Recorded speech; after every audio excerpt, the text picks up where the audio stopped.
Salut à tous, petite vidéo aujourd'hui pour vous présenter comment télécharger les données OpenStreetMap au format SIG.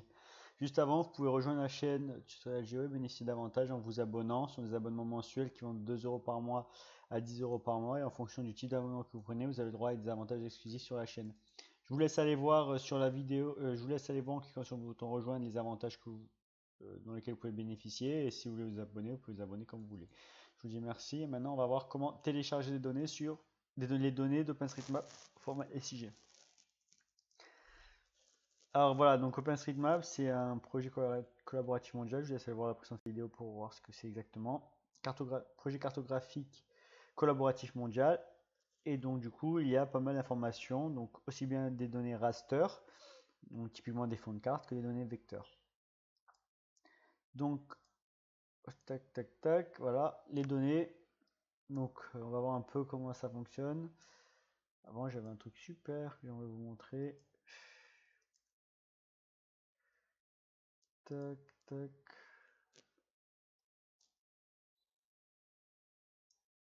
Donc attendez. Donc l'objectif c'est de voir comment télécharger les données. Je pense que c'est ce truc là, ça dégage.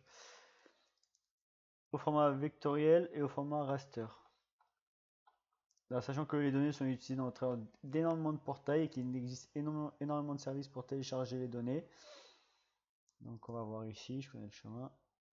Pour télécharger les données, des portails nationaux et mondiaux. Donc voilà, donc typiquement juste pour vous montrer comment fonctionne OpenStreetMap. Les gens dessinent des POI, des points, des lignes ou des polygones qui sont stockés dans la base de données OpenStreetMap et qui sont après utilisés pour divers rendus géographiques, du géocodage, du calcul d'itinéraire et d'autres utilisations. Vous pouvez télécharger soit des données de type fond de carte, d'accord, format raster, pour créer votre propre carte en ligne, ou alors les intégrer dans votre GPS ou utiliser les données, d'accord. Et donc comment télécharger les données, où sont les données, blablabla, blabla. Donc, voilà. Alors les données, il en existe beaucoup. Il existe beaucoup de sites qui permettent de télécharger les données et les fonds de carte. Donc, nombre fonds de carte, donc on va voir. Je sais pas ce que ça va donner, mais voilà. Vous avez GeoDataMine qui facilite l'extraction depuis OpenStreetMap. Alors là, vraiment, on parle de l'extraction au niveau mondial. Donc, il y a beaucoup de services qui vous permettent de télécharger des données sur tous les pays du monde. Et vous avez des services nationaux qui vous permettent de télécharger des données OpenStreetMap exclusives à la France. Vous avez GeoDataMine, d'accord, qui vous permet de choisir une donnée et de la télécharger. Vous avez le Web Service Overpass, qui est une API qui permet de télécharger les données de façon automatique. QGIS utilise ça pour télécharger les données.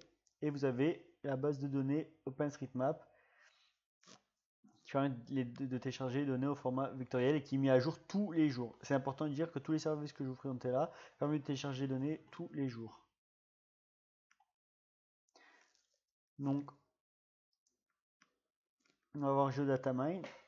Alors là, ce sont les fonds de carte. On va voir un peu ce que c'est dans fonds de carte. Donc les données évoluent tous les jours. Donc voilà, si vous avez besoin, vous pouvez télécharger les données tous les jours. Sachant qu'elles peuvent être très volumineuses. Vous avez plusieurs fonds de carte produits pour la France. Donc là, vous pouvez voir.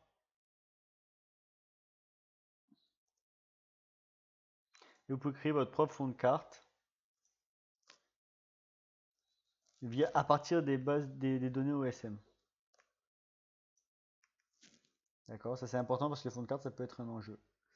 Switch to OSM, alors ouais, Kesako, Switch to OSM. Switch to OSM est un outil qui vous permet de créer vos propres fonds de carte. Apparemment. Bon bref, ça on verra un autre jour. Et là vous avez, je vais vous montrer un site pour télécharger les données, ne vous inquiétez pas. Et un outil qui permet d'utiliser des fonds personnalisés.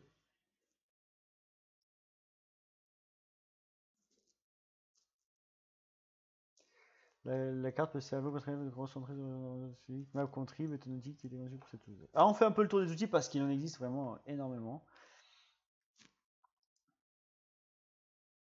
Mapcontrib.xyz. Le point .xyz c'est un truc en tant que tel, j'ai envie de dire. Tapez abc.xyz, vous verrez sur quoi vous tombez. Le site internet abc.xyz. Bon là c'est MapContrib qui vous permet de sélectionner les bandes de recherche, les commissariats, les capotes, les équipements liés aux déchets. Pourquoi pas, après tout. Hein, donc vous faites des recherches. Voilà. Et donc vous pouvez générer des cartes personnalisées. Donc GeoDataMine, on va y arriver. Voilà, aire de jeu, nom de commune, PCI, etc. Vous téléchargez la nature de la donnée que vous voulez télécharger, la nature de la localisation de la donnée, et vous téléchargez la donnée que vous pouvez télécharger la donnée que vous souhaitez. D'accord. Bon, maintenant, je vous conseille deux sites pour télécharger des données vectorielles qui sont très très bien faits. Le premier, c'est geofabrique.de, donc c'est un site allemand qui vous permet de télécharger les données de toute la Terre si vous souhaitez. D'accord, sur toute la Terre si vous souhaitez. Donc GeoFabrique, download. Et donc là voilà, vous pouvez choisir donc, voilà, donc Europe. Vous voyez 22 Go de données hein, pour toute l'Europe. Hein. Ensuite France, 3 Go de données pour toute la France. C'est pas énorme. Hein. Et vous pouvez télécharger au format Shape. France. Et après, vous pouvez choisir la région, ce que vous souhaitez. Donc moi je suis PACA. Donc, et voilà, vous pouvez télécharger les données au format Shapefile ou au format compressé BPF ou BZ2. C'est au choix, vous téléchargez les données et vous bénéficiez des données au format SIG Shapefile. D'accord. Ça, c'est le premier outil. Et le second outil, OpenStreetMap, DataGouv, classique. Vous pouvez télécharger les données, les EPCI. Bon, vous avez vraiment tous les jeux de données disponibles. Enfin, les jeux de données. Là, on voit qu'ils sont les limites administratives. Alors, un peu ce qu'il y a. Ah, les cinémas, défibrillateurs, etc., etc. Les aires d'accueil, vraiment les jeux de données très, très, très stratégiques. Les bandes de recherche, contours géographiques, etc., etc., etc. Découpage des régions, données d'OpenStreetMap. Voilà. Vous avez le site OpenStreetMap de DataGouv qui vous permet de télécharger les données au format SIG. GeoDataMine, vous avez l'API Overpass et surtout GeoFabric pour télécharger l'exhaustivité des données disponibles sur un territoire au format HF-file, d'accord. Et on va faire une dernière recherche. Télécharger les fonds de. On va faire plus simple. Raster Data OpenStreetMap. Je sais pas pourquoi j'ai mis un 7. Voilà. Vous avez openmaptiles.com. Ah, il n'y est plus. Voilà, vous avez les serveurs de tuiles OpenStreetMap.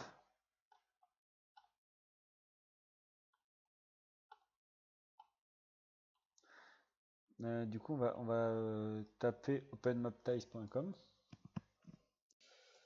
OpenMapTiles. Très important si vous voulez télécharger les données au format raster.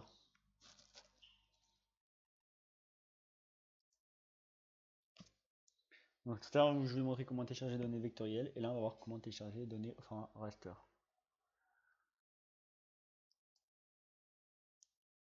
Donc on va voir déjà les tile serveurs. Alors il existe vraiment beaucoup de pourvoyeurs de données hein, et d'API bâtis autour des données OpenStreetMap. Donc là je vous en présente certains, il en existe beaucoup d'autres.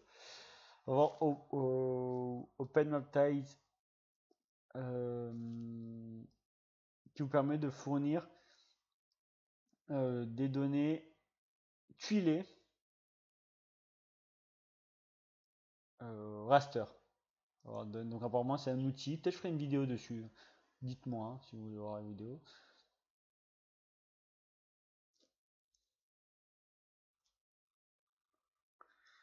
Voilà. Raster and vector, donc planète raster and vector maptiles. Donc, vector. Donc là vous avez les contour line, OpenStreetMap for vector tiles, les satellites raster, les satellites. Vous avez pas mal de données, c'est bien ça. Europe, on va voir.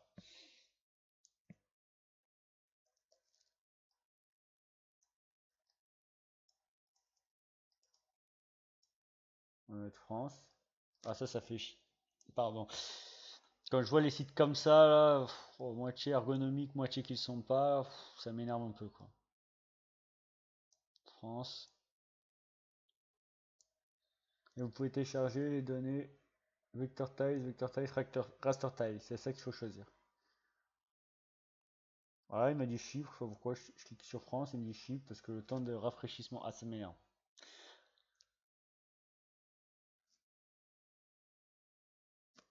Bon, pourquoi pas. Attendez, pour éviter. Moi, j'ai envie de faire. Je suis un peu têtu. Voilà. Allez, oh là là. C'est pas possible ça. Ça y est là, t'actualises ou avec tes retours chariots à la con? Oh là, putain. Alors là, c'est super. Mais je vais tenir jusqu'au bout, hein. J'en ai rien à faire maintenant que je suis parti pour voir les télécharger données sur la France. Super. Oh là, regardez. Voilà, on y arrive. France. Voilà, donc typiquement, Alsace, ok. Alors, si t'as toutes les villes, bon, on va rester sur la France. Et donc là, vous pouvez télécharger, apparemment. Alors vous avez le shading raster, c'est voilà, donc l'ombrage, les images satellites, les contours des lignes, et OpenStreetMap Vector Tuile, les tuiles vectorielles, on va dire.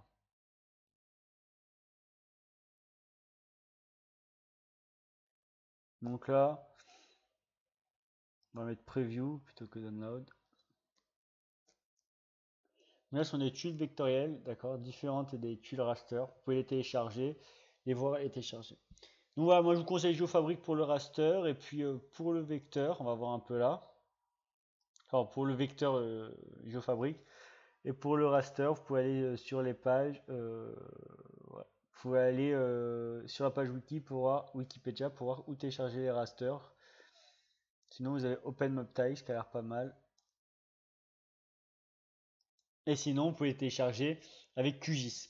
Et je vous montrerai comment télécharger les données plus tard raster depuis QGIS.